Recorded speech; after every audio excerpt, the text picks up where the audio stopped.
¿En qué espacio vamos a hacer ese balance hídrico? ¿En qué espacio lo vamos a hacer? El balance hídrico. ¿En qué espacio? ¿Ah? Pero ¿por qué te da miedo? En la cuenca hidrográfica. Ese es el espacio donde vamos a evaluar la precipitación. ¿Por qué? Porque nosotros necesitamos saber qué parte de esa precipitación se va a convertir en escorrentía y en la que va a impactar nuestro proyecto.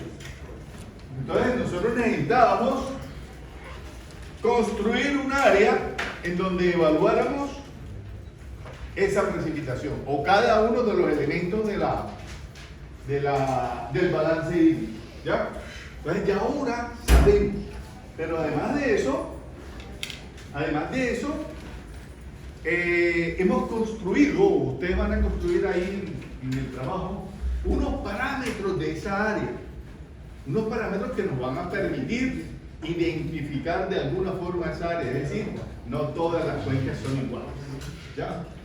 Entonces eso nos va a permitir decir, bueno, esta cuenca es así, y yo en mi proyecto, como esta cuenca es así, voy a tener esta dificultad. Entonces ustedes encuentran, por ejemplo, que esa cuenca, que se me olvida, ahí también deben calcular, ahí está en el manual que les dejé el tiempo de concentración. Y hay varias fórmulas, deben escoger una y decir por qué escogieron esa. ¿Por qué escogieron esa fórmula? ¿Okay? Para definir ese tiempo de concentración. Entonces, pues nosotros vamos a tener una serie de parámetros que nos van a permitir decir, bueno, yo voy a construir aquí un puente, pero resulta que esta cuenca que yo tengo aquí es una cuenca de bastante poder energético, tiene se suceden muchas avenidas frecuentemente. ¿Eso qué quiere decir? Que esos pontones donde tú vas a apoyar esa estructura, tienes que reforzarla. Es decir, de ahí empieza a diseñarse o a decir muchas cosas referentes a la obra que tú vas a hacer. Tengo que tengo que diseñar esos pontones de tal forma de que soporten esa acción que se va a ejecutar. Bien. Entonces, nuestro balance hídrico dice que lo que cae se va a repartir en lo que escurre más lo que se infiltra más lo que se evapotranspira. Entonces vamos a empezar a conocer cada uno de estos parámetros ahora. Lo primero que vamos a hacer es a conocer la precipitación. ¿Ya? ¿Por qué se da la precipitación? ¿Por qué se forma? ¿Qué es lo que hace que ella, entiende, se produzca? Porque ahora mismo estamos aquí, ¿por qué no está lloviendo ahora?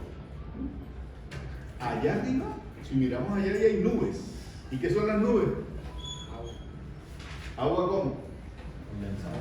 ¿Ah? En vapor. En vapor. Agua en vapor. Cuando ella se condensa, es que se convierte En líquido. en líquido. ¿Ya? Entonces, agua en vapor. Bueno, y si ahí hay agua en vapor, ¿por qué no se produce esa precipitación? Entonces, nosotros vamos a ver por qué. Miren, esta que está aquí es una imagen de Valledupar. En una tormenta. Era como las 4 de la tarde y se alcanzaron a encender las luces. ¿Por qué?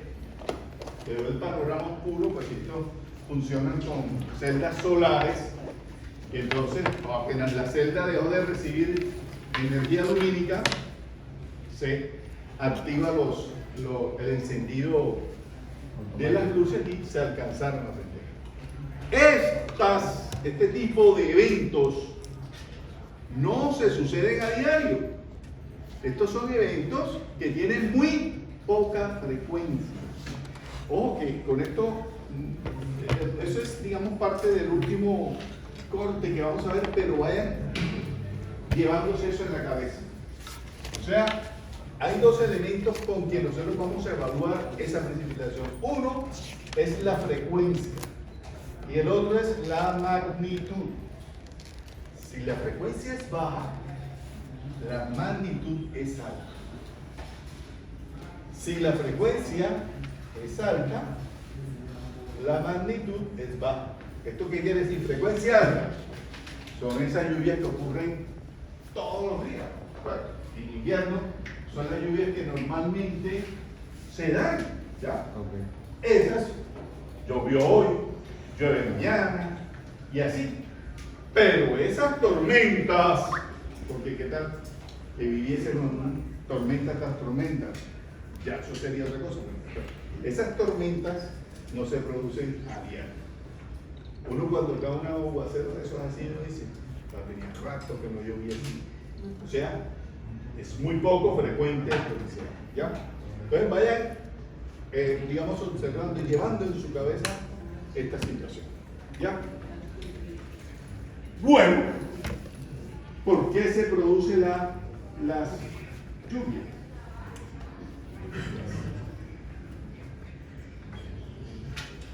Bueno, primero que todo, la precipitación, a pesar de que algunos en el parcial pasado dijeron que había precipitación que llovía para arriba, por eso vamos a de todas maneras a señalar que es agua que viene de la atmósfera, humedad que viene de la atmósfera, en forma líquida o en forma sólida como granizo y nieve, o en forma, digamos, entre líquido y vapor, como el rocío y la neblina. Todo eso es precipitación. Incluso aquí nosotros tenemos oportunidad de ver, de haber visto alguna vez, no sé si ustedes se acuerden, granizo. A veces alcanza a caer lluvia o precipitación en estado sólido. El granizo es estado sólido. Peligroso que sí es. Como si estuvieran tirando piedras de arriba, ¿ya? Entonces, normalmente aquí nosotros vamos a tener lluvia, pero hay algunas regiones en donde el tema es de nieve, o sea, la característica, la forma de la precipitación es nieve, ¿ya? ¿Por qué? Por las condiciones de temperatura. El granizo es una condición de temperatura especial para que se dé ese granizo, para que se dé esa forma, digamos así, en estado sólido. ¿Qué se necesita para que caiga una gota de agua? ¿Qué se necesita? Hay alrededor de unos 4 elementos. Uno, que haya diferencia de tamaños ahí en las nubes de las gotas de agua. Diferencia de tamaño. ¿Eso qué significa? Que si nosotros tenemos una gota pequeña con una gotita grande, como eso va a estar en movimiento, porque el peso, ¿entiendes?, hace que ellas estén en movimiento en el aire. Cuando se choca una con la otra, lo que hacen es que se cohesionan, ¿ya? Se cohesionan las dos gotitas esas de agua. Pero además de eso, ¿qué significa? ¿Qué se necesita? Una, que existan gotas de agua y cristales de hielo. Es decir, tenemos agua en dos estados diferentes, o sea, que también tienen dos temperaturas diferentes. O sea, diferencia de temperaturas en regiones próximas de la nube, ¿ya? O sea, aquí estamos en la nube y ahí, en su espacio, hay una diferencia de temperatura. ¿Para qué? Para que se produzca la condensación. Y finalmente, cuando esos tres elementos se han conjugado, entonces lo que nosotros vamos a tener es un efecto de un crecimiento de esa gota en volumen. Y esa pequeña gota que crece en volumen, entre 440 y 200 micrómetros, terminará cayendo ¿por qué? Por gravedad. Por gravedad. Por peso, ¿ya? Y ahí es cuando se produce la precipitación. Entonces nosotros allá arriba tenemos agua en vapor que no ha logrado entrar en contacto con unas temperaturas diferentes, que no ha logrado que se generen cristales, porque la temperatura sí lo dice, que se generen cristales o gotas de agua, y por eso está y sigue esa nube. Entonces, cuando nosotros estamos pensando en lluvias, en precipitaciones, es porque se han conjugado estos elementos allá arriba. ¿Ya? Bien.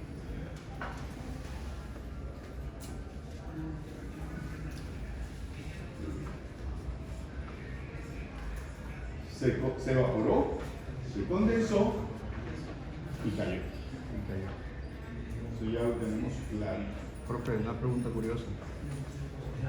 ¿Sí? A veces uno se pone a pensar, esa cantidad de masa de agua que está en las nubes, y eso está pesado allá arriba, pero ¿cómo hace para que se mantenga allá y no está pesado.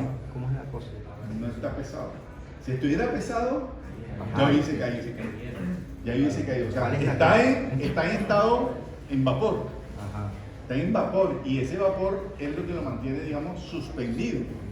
¿Ya? Son partículas muy finas, de menos, o sea, cuando yo te estoy hablando de 440 micrómetros, si yo te digo que así es, esto es muy grande. Cuando yo digo así, que estos son los micrómetros, esto es muy grande. Un micrómetro es 1.000.000 de milímetros, o sea, 1 en 1.000.000 en metros. O sea, cuando yo hago así, eso es muy grande. Entonces, esas gotas ahora que están allá, esas digamos, sí, gotas, están allá suspendidas porque tienen menos tamaño que esa. En la nube. O sea, y no es la nube, uno ve la nube, pero la nube ¿qué son?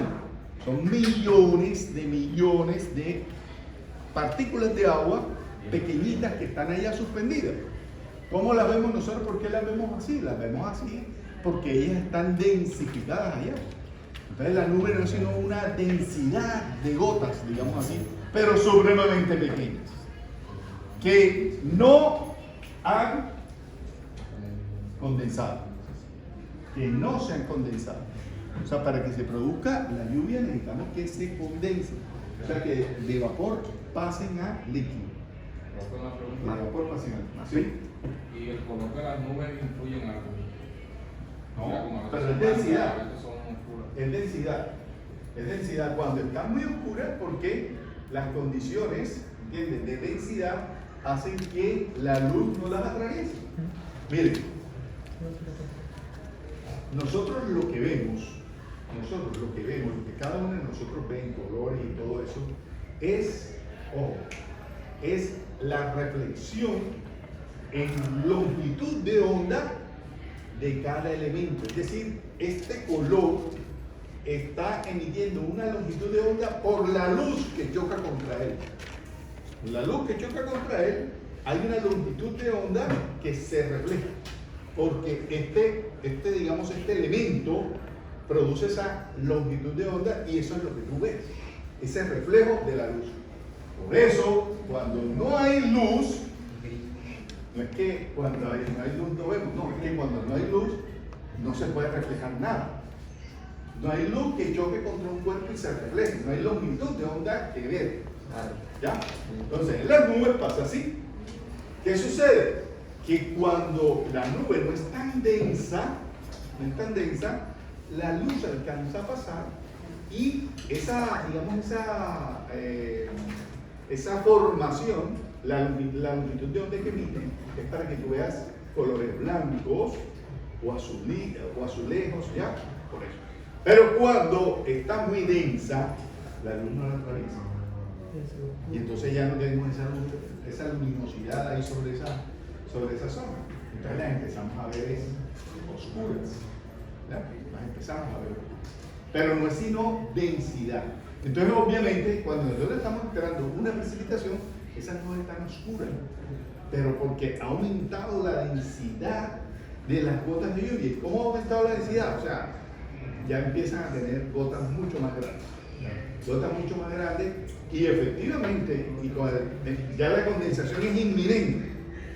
Y apenas se da esa condensación inminente, pues se produce el agua. Pero bien, ¿para qué nos dedicamos nosotros a esto? ¿Para qué? Facilito, mire, uno, cuantificar los recursos hídricos. Nosotros necesitamos saber cuánta agua hay. Piense que el agua es, como dije, es vida. O Son de esos dos elementos, agua y oxígeno. Son dos elementos que no podemos cortar. Que no podemos cortar.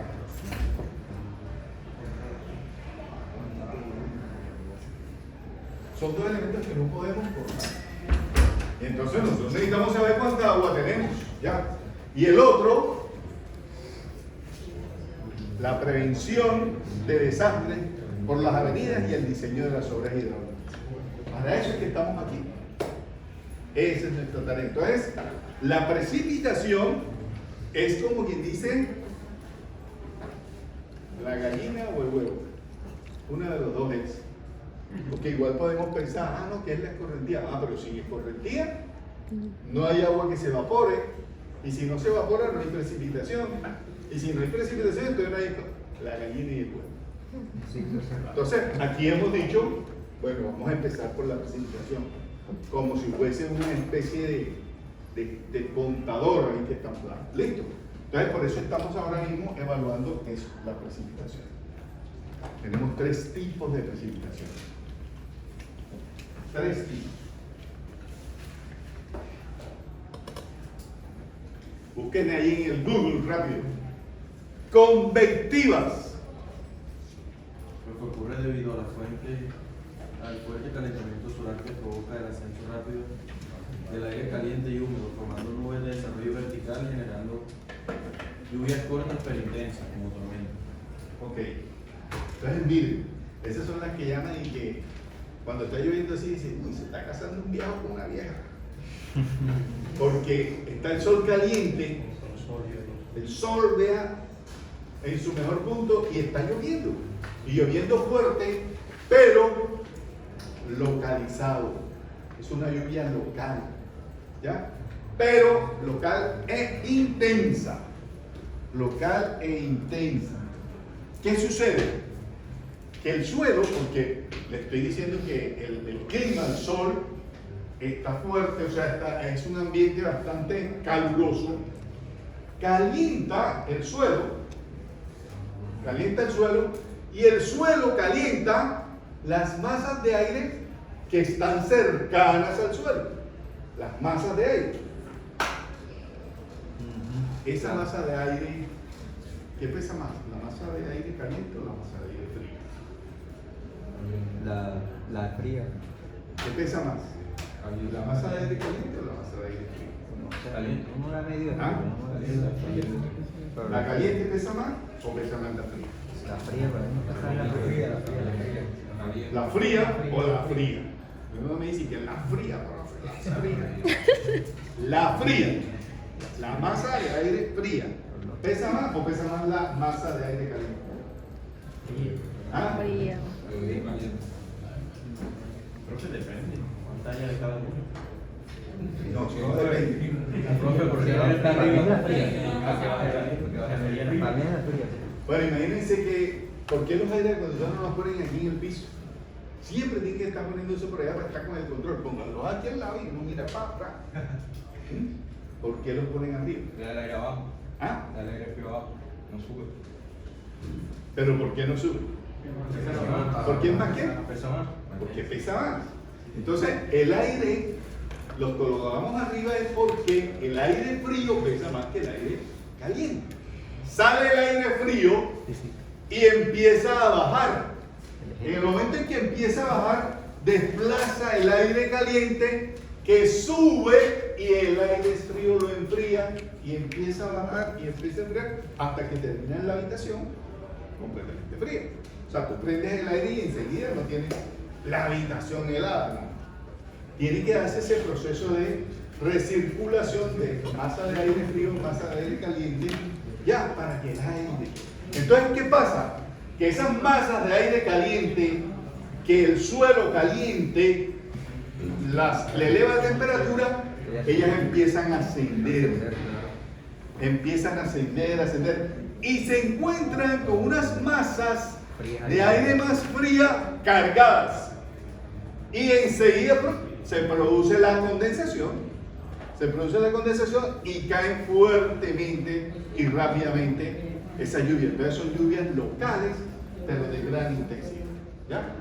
Lluvias locales de gran. Las lluvias Las precipitaciones convectivas. Ahora busqué, bueno, ya no vamos a buscarlo porque aquí están las orográficas. Las orográficas tienen que ver con la orografía. ¿Y la orografía a qué se refiere? A todas esas topografías, pero que son elevadas, ¿ya? A las colinas, a las montañas, ¿ya? A eso se refiere la orografía. Entonces, ¿qué es lo que pasa? Que tenemos otra vez esas masas de aire, ¿ya? Vienen viajando, masas de aire cargadas, y encuentran un obstáculo. Vienen el obstáculo, chocan contra el obstáculo y ese obstáculo las desvía, las envía hacia arriba. Y cuando las envía hacia arriba, allá se encuentran con otras masas de agua de temperatura mucho menor y se produce las lluvias. Se produce la condensación, se produce la lluvia. De este lado se llama el sotavento, o sea, por donde viene el viento. Y de este lado se llama el barlovento. Sotavento. Sotavento y barlovento. En este lado, cuando las masas de agua pasan,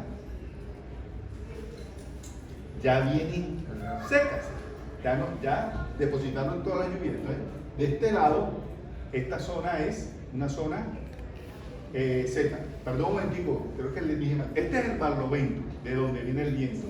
Y el sotavento es por donde pasa el viento, ¿ya? Por donde pasó el viento. Sotavento y barlovento. Entonces, el barlovento siempre es una zona húmeda, el sotavento es una zona seca. Los barcos, cuando navegan con el barlovento acá. O sea, la popa está acá detrás. Entonces, el barlovento lo golpea y mueve las velas. Si yo voy para esa dirección y el viento viene aquí así, yo no me puedo quedar aquí porque el viento me va a llevar con donde vaya el viento. Entonces, eso es lo que hacen, por eso las velas son movibles. Ellas las van girando y entonces los barcos navegan así.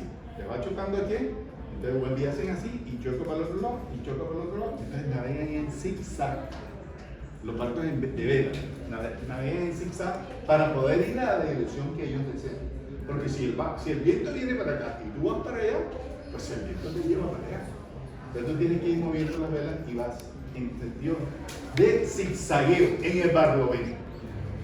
Al frente tenemos el sotavento, que es esta parte de acá. En el sotavento las áreas son secas, ¿ya? En La Guajira, que es el desierto, ¿por qué es desierto? Porque no tenemos ningún obstáculo, a pesar de que hay mucha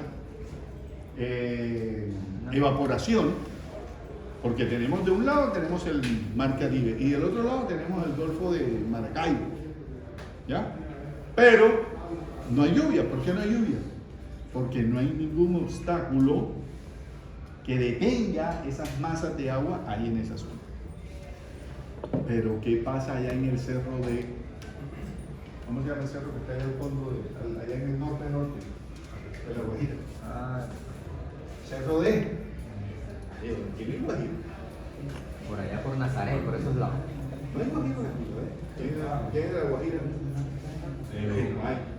O se escondieron algo, estoy preguntando. ¿Ah? Yo creo que se escondieron. No es de acá. Creo que es de Uribe por allá. ¿Ah? Ahora sale con que no. Cerro de Macuira. El Cerro de Macuira. Vean, la gente habla de La Guajira y dice desierto. En el Cerro de Macuira no hay ningún desierto. Voy a joder En el Cerro de Macuira ahí está. En el Cerro de Macuira ahí está cascadas. Cascadas. Corrientes. ¿Ya? O sea, allá, ¿por qué? Porque allá hay Un obstáculo. lluvias. Ya cambia la orografía. Cambia el mar. Entonces mírenlo, miren aquí. ¿Sí ven cómo está verdecita esta zona? Y aquí tenemos el mar. Choca, ustedes se me cuidan. Choca y entonces tenemos las lluvias que se dan. Y de este otro lado, mírenlo cómo está seco. Este es el sotavento. ¿Ya? De este lado es el sotavento. Lo que es chivo, bro. Ahí lo que es chivo. Señor. Pero mira, aquí en esta zona, este es Chapana, hay agua subterránea. Hay agua subterránea bastante. ¿Por qué? Porque el agua que viene de estas sierras se infiltra en esa zona, ¿ya? Y entonces ellos aquí se surten con pozos profundos, pozos que tienen 300 metros, 400 metros por acá, por esta zona.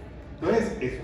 Lo mismo pasa con Manaure, pero no el Salado, sino el Manaure de acá de este lado, Cesar, que son zonas que tienen un clima completamente distinto al de acá, siempre son húmedos, porque siempre tienen una especie, digamos, como de nube encima, Pueblo Bello, ¿ya?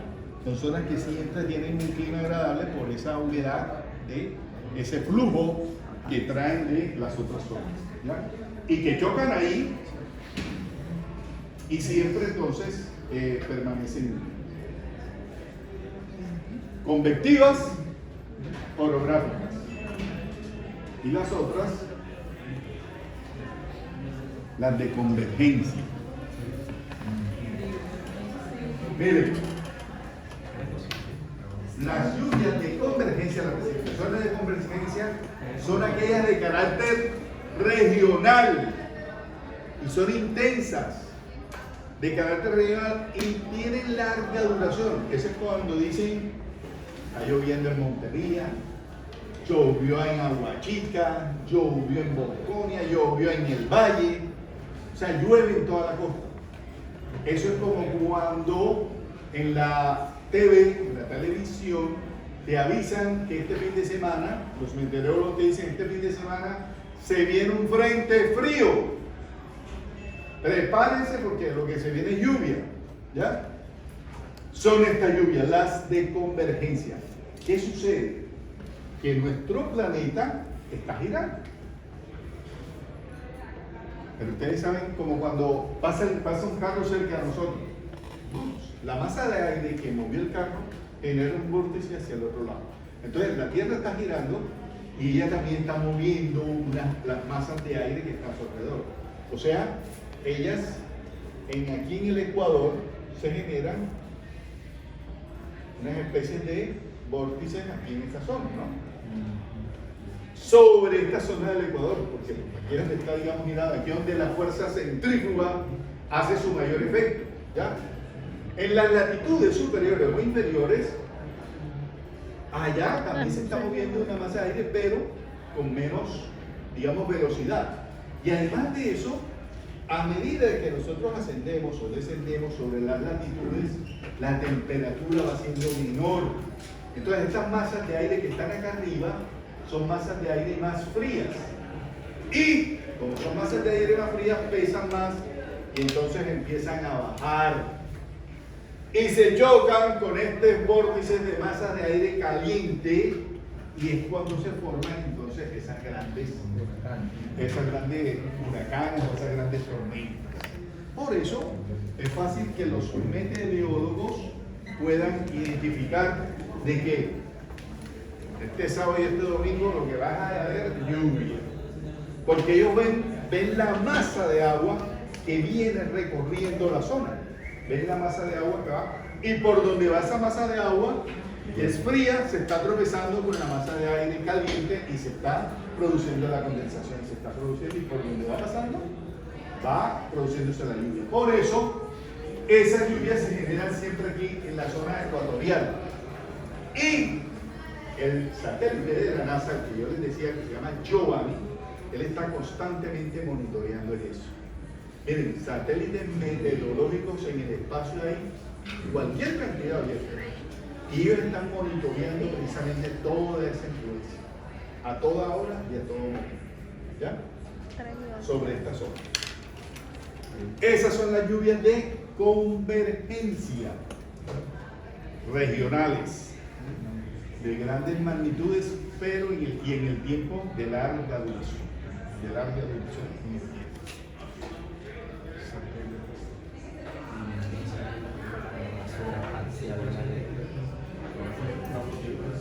¿Ah? ¿Pero qué querías? ¿Aquí o acá? Aquí. Igual yo estas se las paso ahora también, se las dejo ahí en estas guías, oyeron, guías.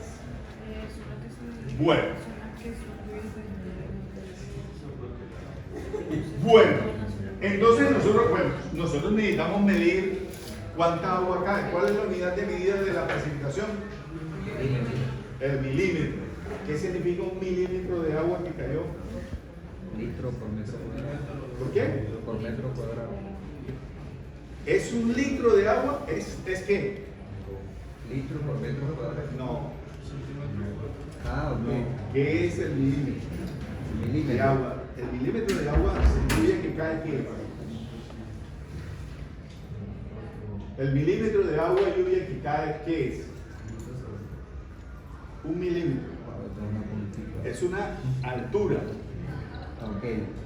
¿Qué quiere decir? Que en un metro, ¿verdad? Solamente va a subir un milímetro, un metro cuadrado.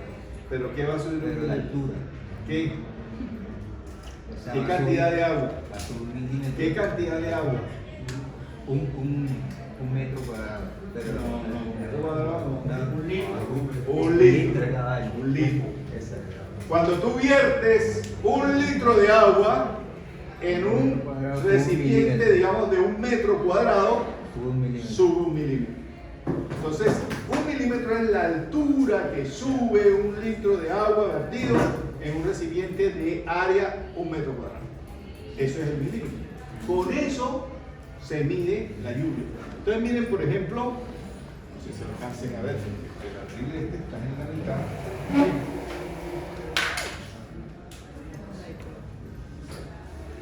Ya cargó ya.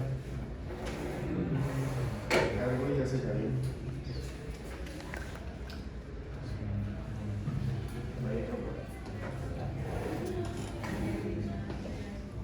Este es una distribución, esta es una distribución de las lluvias aquí en el valle. ¿Ya? Entonces nosotros podemos ver de este lado, tenemos el tamaño de digamos, de la magnitud de la lluvia en milímetros, y de este lado tenemos las medidas en promedio de la temperatura, ¿ya? Que es la línea roja esa que ustedes ven allí. Entonces, aquí tenemos altitud, más o menos unos 166 metros sobre el nivel del mar, un máximo de 1124, y ahí tenemos los meses picos. ¿Cuáles son? Mayo, en el primer semestre, por eso dicen que mayo es el mes de la mosca. Antes, cuando había mucha más área verde, mucho más zona rural, donde digamos la vegetación, y sobre todo la vegetación frutal era, porque ahora aquí ni los mangos aquí lo cogen verde, ni siquiera logran madurarse. Lo llevan. Pero digamos en las vías rurales, para esa época, en mayo, es donde cae la mayor cantidad de lluvia, y entonces los árboles que estaban medio florecidos, ahí terminan, florecen, y las frutas, digamos, se esparcen, digamos, la fruta, porque vienen desde abril, digamos, llenando eso, y ahí se produce la mayor producción de esos frutos. Y en octubre, le dicen octubre, el mes que todo lo pudre, porque se supone, miren la magnitud, en octubre llueve mucho. Lo que pasa es que estamos en un fenómeno del Niño 230. bastante, pero bastante importante. Hoy por ahí oí que Petro anunciaba que iban a restringir el lavado, por ejemplo, de vehículos con agua potable. porque la escasez, bueno, en algunas ciudades, ¿no? La escasez de agua puede ser importante por el fenómeno del Niño. Los sitios, digamos, de donde se toman las aguas, los sitios donde se toman las aguas para el tratamiento de aguas del sistema de acueducto, empiezan a bajar los niveles. Y entonces empieza a ser preocupante el tema, ¿ya? Entonces, a pesar de que octubre es un mes bastante lluvioso, obviamente este no es el año como para mostrar ese gráfico. ¿Por qué? Porque este es un año atípico, es un año raro, distinto, ¿ya? Nosotros necesitamos saber cuáles son esos años raros, atípicos, para poder evaluar nuestro impacto para el diseño que vamos a desarrollar, ¿ya? Si nosotros tomamos la distribución de las lluvias de este año para un diseño, les aseguro que no vaya así. Porque este no es un año normal. Entonces, esto que ustedes ven aquí es un promedio de muchos años, ¿ya? El que más llueva. Esto es de muchos años. Y entonces se termina estableciendo una especie como de norma, que ya les decía yo la otra vez, una especie de norma de cómo es que se distribuyen las lluvias acá. Entonces, fíjense, tiene dos picos muy claros, ¿ya? Dos picos muy claros. Pero como estamos en un fenómeno del Niño, esto lo que hace es La luz.